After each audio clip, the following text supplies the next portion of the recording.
Syederalun Menteri Dalam Negeri atau Mendagri Tito Karnavian akan melantik Maijen Ahmad Marzuki sebagai penjabat Gubernur Aceh pada Rabu 6 Juli pagi.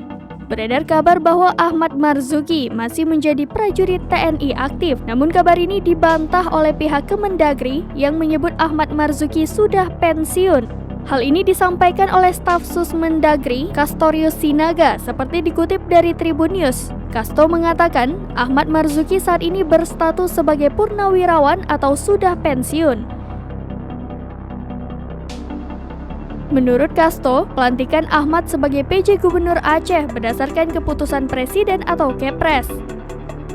Ahmad Marzuki pada Senin 4 Juli juga telah dilantik sebagai staf ahli Mendagri bidang hukum dan kesatuan bangsa. Ahmad Marzuki bukanlah orang baru di Aceh. Sebelumnya ia pernah menjabat sebagai Pangdam Iskandar Muda pada 2020. Pria kelahiran Bandung 24 Februari 1967 ini termasuk dalam daftar perwira tinggi Angkatan Darat yang dimutasi oleh Panglima TNI Jenderal Andika Perkasa pada Maret lalu. Setelah menjadi Pangdam, Marzuki dimutasi menjadi Aster Kasat pada 2021 sampai 2022.